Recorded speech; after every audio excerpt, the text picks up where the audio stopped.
Hello everyone. तो कैसे हो आप लोग? क्या हाल चाल? सब ठीक? तो आज के इस सेशन में हम कवर करने वाले हैं chapter 3, that is kingdom Plantae, इसके एक्सरसाइज क्वेश्चंस। आई होप आप लोगों ने अब तक वन शॉट तो देख ही लिया होगा इस चैप्टर का। तो उस वन शॉट में हमने बहुत सारे कूल निमोनिक्स को कवर किया है और उसके थ्रू हमारा पूरा चैप्टर भी अच्छे से कवर हो चुका है। बट अपना नेक्स्ट स्टेप होता है जो कॉन्सेप्ट सीखा उसको अप्लाई करना। अप्लाई कैसे करेंगे? एक्सरसाइज क्वेश्चन सॉल्व करके। तो हम लोग किस चीज की वेट कर रहे हैं? शुरू करते हैं एक्सरसाइज क्वेश्चंस। मैं आप लोगों को ये पीडीएफ भी डिस्क्रिप्शन में दे दूंगी, तो आप लोग बिल्कुल टेंशन मत लीजिएगा। आप लोग जाके इस पीडीएफ के थ्रू अपने पास एक लाइब्रेरी में रख सकते हैं सो दैट आप नेक्स्ट टाइम भी इसी पीडीएफ को यूज कर पाए। ओके, चलो शुरू करते हैं। अब यहाँ पे कुछ क्वेश्चंस है। यहाँ पे क्वेश्चन क्या बोला गया है कि choose the correct option which is the dominant phase in pteridophytes. अब टेरिडोफाइट्स में डोमिनेंट फेज कौन सा होता है?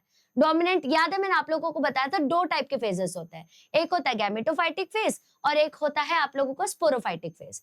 अब जब भी गैमेटोफाइटिक फेज होता है डोमिनेंट तो 2n यानी कि डिप्लॉयड होता है मेन बॉडी। बट अगर यहाँ सॉरी n होता है, बट अगर स्पोरोफाइटिक फेज है तो डिप्लॉयड हो जाता है। ठीक है, तो उसी को मद्देनजर रखते हुए आप लोगों को मैं यहाँ पे बता दूं कि स्पोरोफाइट जो है वो यहाँ पे डोमिनेंट फेज कहलाता है। ठीक है, तो स्पोरोफाइट जो है वो क्या है? डोमिनेंट फेज है, यानी कि 2n आपको देखने को मिलेगा टेरिडोफाइट्स में। अब नेक्स्ट क्वेश्चन है the tallest living gymnosperm among the following is. अब मैं तुम लोगों को एक बार रिकॉल करवा दूं, अगर तुमको याद हो तो जिम्नोस्पर्म के लिए मैंने बोला था मीडियम से लेकर टॉल तक होता है। Gymnosperm is non flowering plant, तो उसके अंदर में टॉलेस्ट लिविंग जिम्नोस्पर्म कौन सा है? एग्जाम्पल पूछ रहे बेटा यहाँ।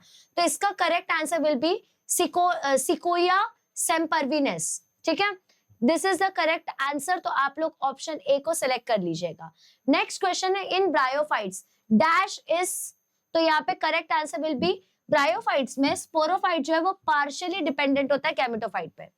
मतलब ब्रायोफाइट्स में स्पोरोफाइट इस सबसे ज्यादा ऐसा डोमिनेंट प्रिवेलेंट होता है वो, बट स्टिल उसको अपना पूरा का पूरा इन्फ्लुएंस दिखाने के लिए पार्शियली तो गैमेटोफाइट की जरूरत है ही, यानी कि हैप्लोडिप्लॉन्टिक टाइप का यहाँ पे आप लोगों को लाइफ साइकिल देखने को मिलेगा। ठीक है, next question a characteristic of angiosperm is. अब देखो एंजियोस्पर्म का एक बहुत स्पेशल कैरेक्टरिस्टिक होता है क्या कि वो आप डबल फर्टिलाइजेशन करके दिखा सकते हैं। ठीक है, अब ये वाला क्वेश्चन जो आप देख रहे हो डी वाला क्वेश्चन, ये आप बिलीव नहीं करोगे 12th स्टैंडर्ड में भी और 12th स्टैंडर्ड के बोर्ड्स में आ चुका है। तो जो चीज आप 11th में सीखते हो उसी के एडिशन के साथ आप 12th में वो चीजों को अप्लाई करते हो, इसलिए 11th इंपॉर्टेंट होता है। ठीक है, तो डबल फर्टिलाइजेशन करना एक कैरेक्टरिस्टिक फीचर है, मतलब एक डिफरेंट फीचर है जो कि सिर्फ रिजर्व्ड है आपके एंजियोस्पर्म्स के लिए। ओके, नाउ नेक्स्ट यहाँ पे बोला गया angiosperms differ from gymnosperms in having dash. अब एंजियोस्पर्म और जिम्नोस्पर्म्स में सबसे बेसिक डिफरेंस क्या है? अब देखो एंजियोस्पर्म्स जो है इसका मतलब होता है कि इनके जो सीड्स है वो कवर्ड है ना, इनके सीड्स क्या है? कवर्ड है।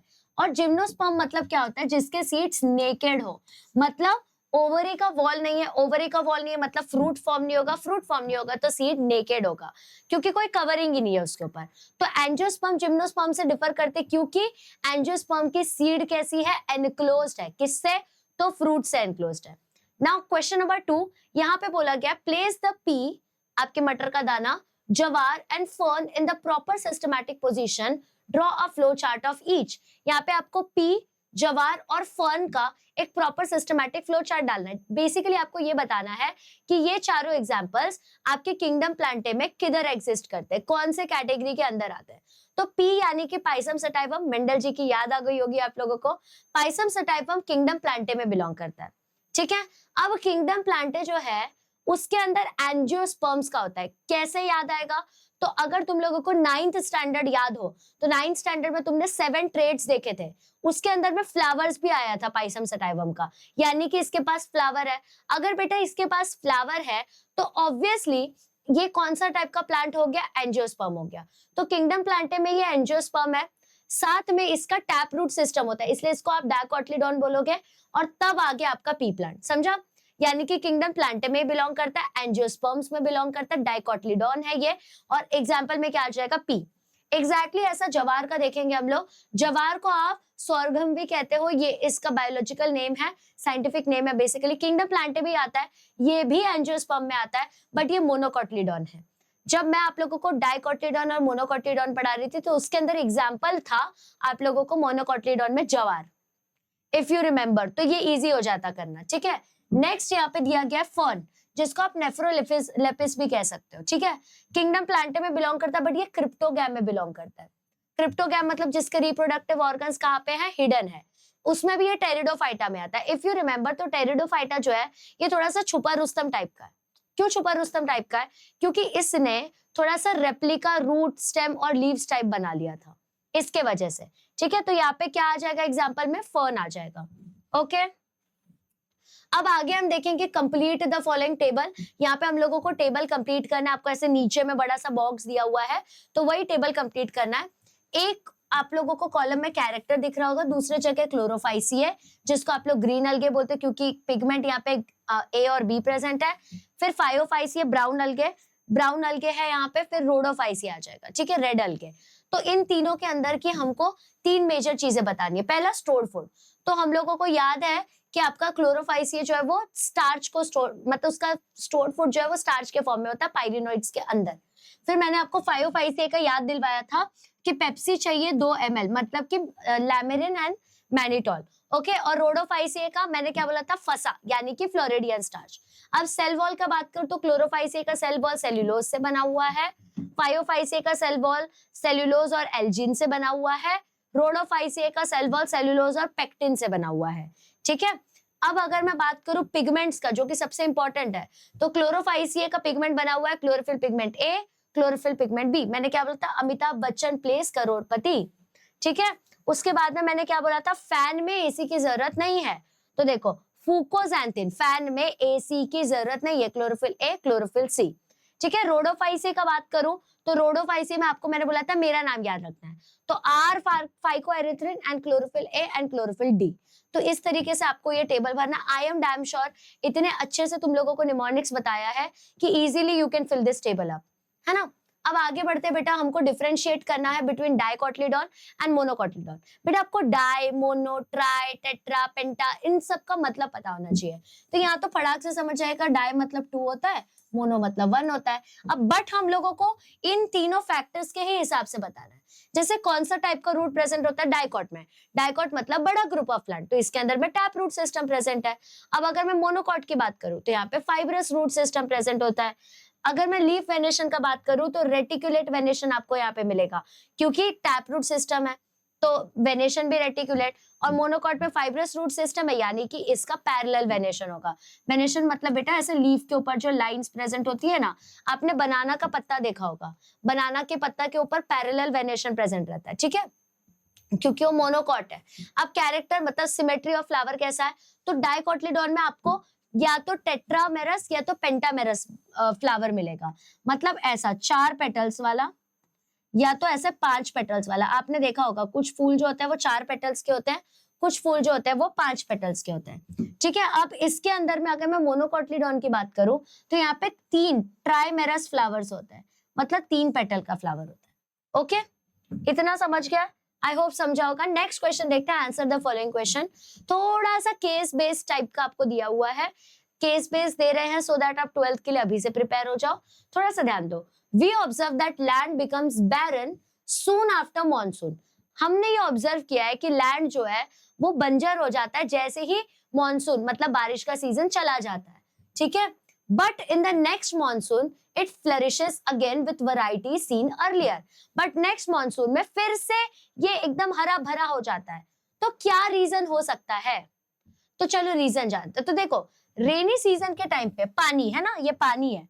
अब आप लोगों को पता है कि वाटर जो है ये बहुत सारे ऑर्गेनिजम्स के लिए एक इंपॉर्टेंट मटेरियल है फर्टिलाइजेशन का, है ना। तो देखो, रेनी सीजन में स्पोर्स और सीड्स जो है वो जर्मिनेट कर रहे हैं क्योंकि फेवरेबल कंडीशन मिला, मॉइस्चर है आजू बाजू, फेवरेबल कंडीशन, चंगा चल रहा है सब कुछ यहाँ पे, है ना। और टेम्परेचर भी बढ़िया है, मतलब फटाफट ग्रोथ वगैरह हो रहा है यहाँ पे। और प्लांट जो है वो ग्रो करेगा, फ्लावर और सीड्स को भी प्रोड्यूस करेगा वो, और spores before the dry season. मतलब ये फेवरेबल कंडीशन उनको मिल गया क्योंकि बारिश हो रही है, मॉइस्चर है, टेम्परेचर एकदम एम्बियंट है, तो ये लोग फटाफट फटाफट फ्लावर्स बना देते हैं, स्पोर्स बना देते हैं, गैमेट्स बना देते हैं, ठीक है। उसके बाद समर के टाइम पे जो एरियल पार्ट्स होते हैं वो सूख जाते हैं, जो ऊपर का पार्ट होता है ना वो सूख जाता है, बट सीड्स और स्पोर्स अभी भी नीचे में जिंदा है। मतलब देखो, नीचे के जो सीड्स वगैरह पार्ट है वो अभी भी जिंदा है, ऊपर का भले ड्राई हो जाए। तुमने देखा होगा समर के टाइम पे सारे जो पेड़ पौधे होते हैं वो थोड़े से ऐसे ड्राई हो जाते हैं ना, थोड़े से सूख जाते हैं। बट यहाँ पे अगर मैं बात करूं, जैसी बारिश आता है सूखता है, बट सब कुछ नहीं सूखता, सीड्स वगैरह अभी भी खुले हुए रहते हैं, ठीक है। क्या ही लग गया यार यहाँ पे, से देख साफ हो गया, सॉरी, ठीक है। फिर जब नेक्स्ट मॉनसून आता है तो वो जर्मिनेट हो जाते हैं फिर से, और लैंड जो है वो ग्रीन हो जाता है, क्योंकि अभी भी पार्शियल पार्ट जिंदा था जमीन के अंदर। इसके वजह से जैसे ही बारिश रिटर्न आती है फिर से सब कुछ हरा भरा हो जाता है। जैसे today is I guess 18th, but अब तक बारिश ही नहीं हुई है, तो अब तुम देखोगे थोड़ा सा सब ऐसा ग्रीनरी हट चुका है। जैसे ही बारिश आएगा सब कुछ फिर से रिलीव हो जाएगा, ठीक है। अब प्रे करो बरसों रे बरसों मेगा होना चाहिए, नहीं तो बहुत दिक्कत भी हो सकती है। अब नेक्स्ट क्वेश्चन है, देखो बेटा ये सब क्वेश्चंस ऐसे हैं, आप इसका आंसर खुद से भी लिख सकते हो, इसलिए तो बायोलॉजी बहुत इंटरेस्टिंग होता है, you can make up your own answers. Next question, fern is a vascular plant. जैसे वैस्कुलर सुनो ना, तुमको फटाक से दिमाग में आना चाहिए जाइलम और फ्लोएम के बारे में बात होने वाली है, ठीक है। Yet it is not considered as phanerogam, why? अब यहाँ पे बोला गया है कि फर्न के तो भाई अपना वैस्कुलर प्लांट है, तो उसको फेनेरोगैम में क्यों नहीं कंसिडर कर रहे? तो देखो, सबसे पहली बात, क्रिप्टोगैम और फेनेरोगैम का सबसे बड़ा डिफरेंस यही है कि रिप्रोडक्टिव ऑर्गन्स क्रिप्टोगैम्स में हिडन होते हैं, बट फेनेरोगैम्स में विजिबल होता है।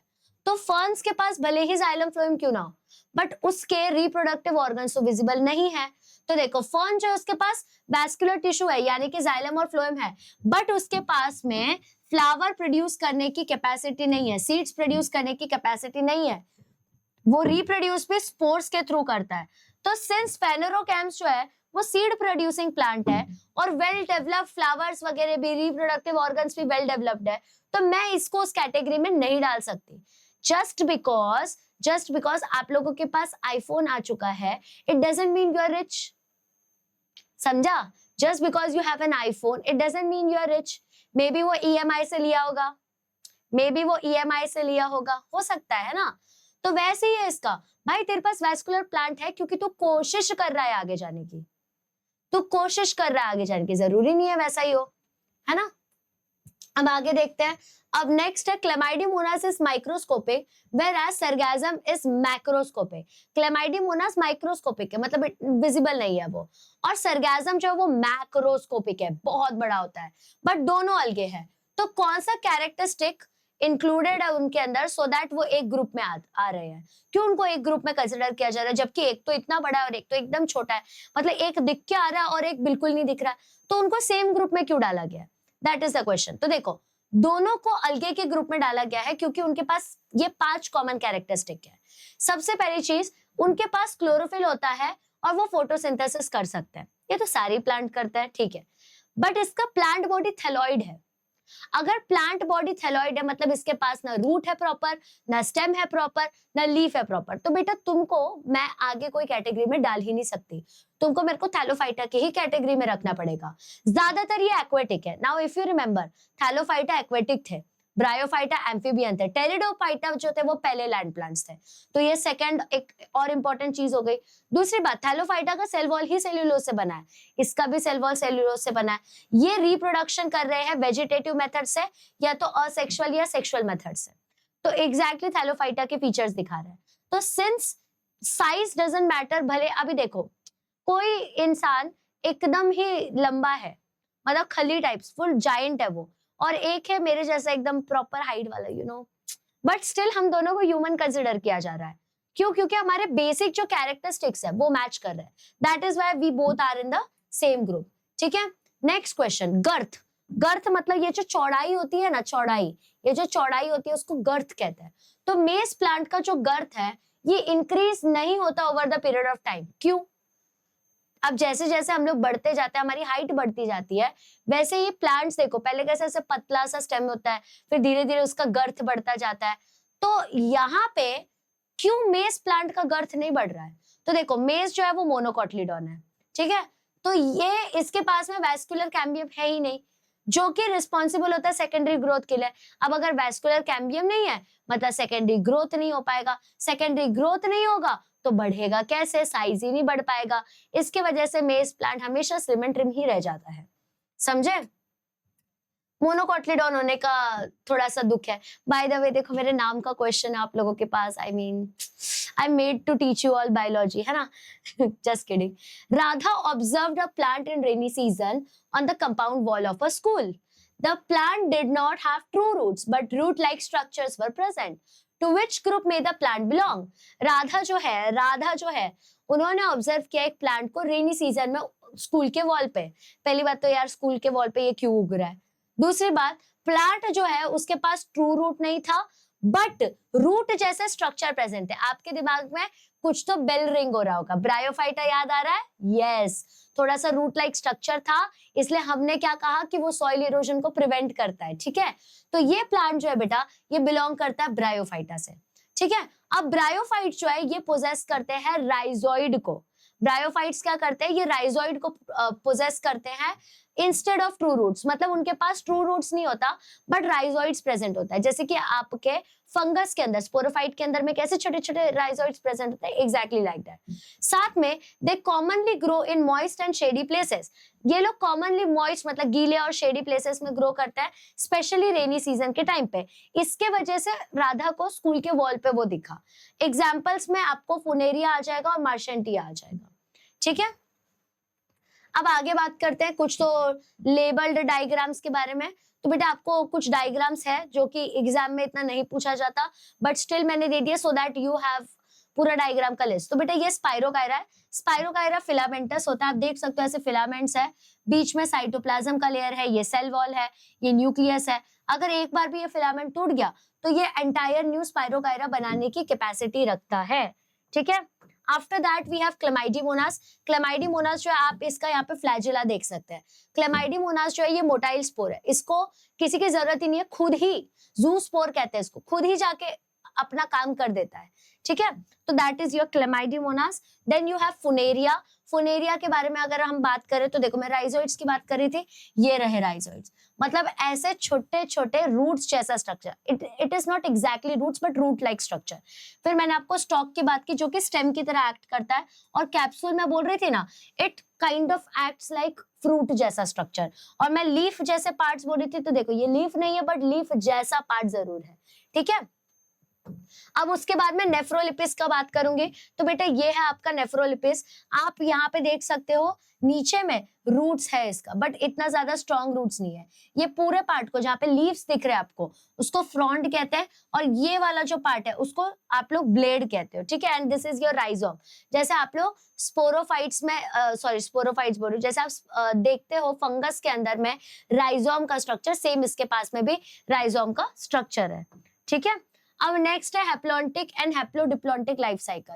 तो मैंने तीनों ही डाल दिया, व्हाट इफ कुछ और अलग आ गया। तो देखो सिंपल सी बात है, हैप्लॉन्टिक लाइफ साइकिल का मतलब है एन रहेगा मेन बॉडी में, डिप्लॉन्टिक का मतलब है 2n रहेगा, ठीक है। और हैप्लोडिप्लॉन्टिक का मतलब है n भी रहेगा और 2n भी रहेगा। याद रखना, जब जब आप 2n देखोगे तो वो मियोसिस हो जाता है उसका, और वो n बच जाता है, ठीक है। तो ये देखो, ये हैप्लॉन्टिक लाइफ साइकिल है बेटा, मियोसिस हो रहा है यहाँ पे। अब देखो कि गैमेटोफाइट्स थे यहाँ पे, पहले तो देखो गैमेटोफाइट्स थे, गैमेटोफाइट्स से गैमेट्स आए, फर्टिलाइजेशन हुआ, जाइगोट बना, जाइगोट इज डिप्लॉयड, तो इसके वजह से मियोसिस हो गया, तो स्पोर्स फिर से एन में आ गए। तो आप यहाँ ऑब्जर्व करो कि डिप्लॉयड बनने के बाद भी वापस हैप्लॉयड कंडीशन में आए, दैट इज व्हाई इसको हैप्लॉन्टिक लाइफ साइकिल कहते हैं। Then we have diplontic life cycle. यहाँ पे गैमेटोजेनेसिस हुआ, गैमेट्स का फॉर्मेशन, देन मियोसिस हुआ, मियोसिस के बाद गैमेट्स बने, जाइगोट बना 2n। अब उसके बाद में आपको स्पोरोफाइटिक स्टेज देखा, यानी कि यहाँ पे मियोसिस हुआ ही नहीं फिर से। तो सिंस यहाँ पे फिर से मियोसिस नहीं हुआ, तो इसलिए आपको डिप्लॉइड स्टेज देखने को मिलता है। And if you talk about haplodiplontic life cycle, तो यहाँ पे जनरेशन अल्टरनेट हो रहा है, मतलब पहले स्पोरोफाइटिक जनरेशन था, मियोसिस होता है और वो गैमेटोफाइट में कन्वर्ट हो जाता है, यानी कि दोनों टाइप का जनरेशन आपको देखने को मिलता है। तो आप यहाँ पे एग्जाम्पल भी देख सकते हो, एक्टोकार्पस, मॉस, फर्न, ये सारे उसके बेस्ट एग्जाम्पल्स में कंसिडर होते हैं। ठीक है, नाउ नेक्स्ट क्वेश्चन, आइडेंटिफाई करना है प्लांट के ग्रुप को on the basis of the following features. तो ये 5 फीचर्स है, इसके ऊपर हमको प्लांट का टाइप आइडेंटिफाई करना है। पहला, सीड प्रोड्यूसिंग प्लांट्स, मतलब ऐसा कौन सा बंदा है जो कि सीड प्रोड्यूस करता है, ऐसा कौन सा प्लांट है? तो ऑब्वियसली फेनेरोगैम्स, क्योंकि इसके रिप्रोडक्टिव ऑर्गन्स विजिबल है। Then we have spore producing plants, मतलब स्पोर्स के थ्रू कौन रिप्रोड्यूस करता है? तो क्रिप्टोगैम्स, क्योंकि इसके रिप्रोडक्टिव ऑर्गन्स हिडन है। Then we have plant body undifferentiated, मतलब इसके प्लांट बॉडी में रूट, स्टेम, लीव्स जो है वो सब नहीं है, तो thallophyta is the correct answer, thalloid like body होता है। ठीक है, उसके बाद में plant need water for fertilisation, ऐसा कौन सा प्लांट है जो कि भले लैंड पे आ गया, भले मॉइस्ट और शेडी प्लेस में आ गया, but still it need water for fertilisation, तो that is Bryophyta and Pteridophyta. ठीक है, फिर फर्स्ट वैस्कुलर प्लांट, मतलब जिसके पास सबसे पहले जाइलम और फ्लोएम आया, तो दैट वाज टेरिडोफाइटा। ठीक है, next question, observe the following diagram, correct it and right the information in words. तो आप लोगों को वहां पे डायग्राम दिया हुआ है, आप टेक्स्ट बुक में देखना। तो देखो, लेबल क्या किया हुआ था, गैमेटोफाइट फेज और स्पोरोफाइट फेज, बट ये चीज को इंटरचेंज कर दिया आप लोगों के टेक्स्ट बुक में, जो कि गलत हो गया। करेक्ट सीक्वेंस ये, पहले आप स्पोरोफाइट लिखोगे 2n, उसका मियोसिस हो जाता है, फिर स्पोर्स बनता है n, फिर गैमेटोफाइट होता है, गैमेटोफाइट जो है वो गैमेट्स देता है, फर्टिलाइजेशन होता है, डिप्लॉइड हो जाता है वो। ठीक है, डिप्लॉइड हो जाने के बाद में स्पोरोफाइटिक स्टेज 2n बनता है, यानी कि यहाँ पे हैप्लोडिप्लॉन्टिक लाइफ साइकिल के बारे में बात चल रही है। अब इसके बारे में इंफॉर्मेशन देख लो, तो यहाँ पे लाइफ साइकिल बताई है प्लांट्स की, जो कि अल्टरनेशन ऑफ जनरेशन दिखाते हैं। क्या हो गया? उप्स, ओके, कोई ना, लाइट भी ना आती जाती रहती है। ओके, अब देखो यहाँ पे हमको अल्टरनेशन ऑफ जनरेशन, क्योंकि तुमने देखा पहले डिप्लॉइड था, फिर हैप्लॉइड हुआ, फिर से डिप्लॉइड हो गया, तो यहाँ पे ये अपने जनरेशन को अल्टर यानी कि चेंज करते जा रहा है। तो यहाँ पे 2 डिस्टिंक्ट फेजेस देखने को मिला, जैसे स्पोरोफाइटिक स्टेज, तो स्पोरोफाइटिक स्टेज जो है वो हैप्लॉइड स्पोर्स, स्पोरोफाइटिक स्टेज जो है वो क्या बना रहा है, हैप्लॉइड स्पोर्स बना रहा है। ठीक है, हैप्लॉइड स्पोर कैसे बनाएगा? क्योंकि मियोसिस हुआ, मियोसिस इज रिडक्शनल डिवीजन, इसलिए ये आधा हो जाता है। फिर जो स्पोर्स है वो जर्मिनेट होता है, जर्मिनेट मतलब उगता है, और फिर डेवलप हो जाता है गैमेटोफाइट में। स्पोर्स जर्मिनेट हुआ, गैमेटोफाइट में डेवलप हो गया। गैमेटोफाइट जो है वो क्या करेगा, अब मेल और फीमेल के गैमेट्स बनाएगा। अब मेल फीमेल के गैमेट्स क्या करेंगे, फ्यूजन करेंगे। अब फ्यूजन हो गया तो obviously zygote n + n 2n हो जाता है, तो यहाँ पे जाइगोट 2n बन चुका है। बट जैसे ही ये 2n है, जैसे ही ये 2n है, वैसे मियोसिस आके इसको फिर से तोड़ देता है। तो आप अगर ऑब्जर्व करोगे यहाँ पे क्या हो रहा है, कंटिन्यूअसली डिप्लॉइड से हैप्लॉइड, हैप्लॉइड से डिप्लॉइड बनते जा रहा है। तो बेसिकली ये आप लोगों का अल्टरनेशन ऑफ जनरेशन का एक प्रॉपर इंफॉर्मेशन है। ठीक है, आई होप आप लोगों को एकदम अच्छे से समझ चुका है, एकदम बढ़िया तरीके से समझ चुका है। आपका वन शॉट भी हो चुका है, मतलब एक ही लेक्चर में पूरा का पूरा चैप्टर फिनिश, साथ में आपके एक्सरसाइज क्वेश्चंस भी आपके पास है। अब नेक्स्ट वीक आप लोगों को चैप्टर नंबर 4 का exercise question plus one shot मिल जाएगा। देखो बेटा, बट अगर आपको लाइव लेक्चर में भी सीखना है, अब देखो जो बच्चे नीव के बच्चे हैं, वो बच्चे लोग ऑलरेडी एक बार तो अपने सेशंस में पढ़ ही रहे हैं, साथ में व्हाट दे आर डूइंग, वो आके मेरे साथ भी यहाँ पे पढ़ रहे हैं, तो उनका डबल ट्रिपल रिवीजन हो रहा है यहाँ पे। बट आप लोग यहाँ पे डायरेक्टली वन शॉट में देख रहे हो, यानी कि आप लोग वो लाइव इंटरेक्शन मुझसे नहीं कर पा रहे हो। तो अगर आप लोगों को एकदम डिटेल में 11th स्टैंडर्ड पढ़ना है एंड 12th स्टैंडर्ड पढ़ना है, तो वी हैव नीव plus Shaurya batch for all of you. अगर आपने नीव बैच ले लिया तो शौर्य बैच आपको साथ ही साथ मिल जाएगा। This is basically 11th 12th and CET का सबसे बेस्ट बैच। अब प्राइजेस भी बहुत अफोर्डेबल है। अगर आप 1 ईयर का बैच लेंगे that is just for 3500, and अगर आप प्राइम का बैच ले रहे हैं तो दैट इज फॉर 6500 रुपीज। ठीक है, अगर इन्फिनिटी प्लस ले रहे हैं तो इसके अंदर में बुक्स भी ऐड हो जाएंगे। बट अगर आप यहाँ पे इन्फिनिटी प्लस बैच ले रहे हैं तो बैच भी मिलेगा, बुक्स भी मिलेगा, और साथ साथ में एक मेंटर भी मिलेगा। तो डिस्क्रिप्शन में लिंक है, please don't wait up, go and check it out. ठीक है, ऑल्सो वी हैव सीईटी के तत्व बुक्स, ये बुक्स जो है ये काफी ज्यादा अफोर्डेबल प्राइसेस में है बेटा, 1800 की ये बुक्स है, आपको काफी ज्यादा यूजफुल है, काफी ज्यादा useful. So try to buy it ASAP and start practicing now. काफी बच्चों ने प्रैक्टिस करना भी स्टार्ट कर दिया है एंड लिटरली वो मुझे अभी क्वेश्चंस का ऐसे आंसर वगैरह भी भेजते हैं, डाउट्स भी पूछना शुरू कर चुके हैं, ठीक है। Also we have a wonderful news for all of you, that is IBSAT. Now what is IBSAT? IBSAT is Instant Vedantu Scholarship Admission Test.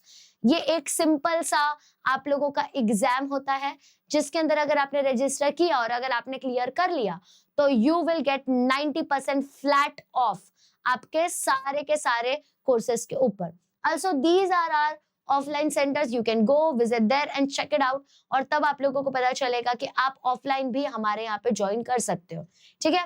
Thank you so much for watching till the and. बाकी आपको इस session का भी PDF यहाँ description में मिल जाएगा। आपको बाकी कुछ भी डाउट हो you can personally connect to me, you can comment here, I be available, I be trying to be available for you 24/7। Okay, चलो, ऑल द बेस्ट।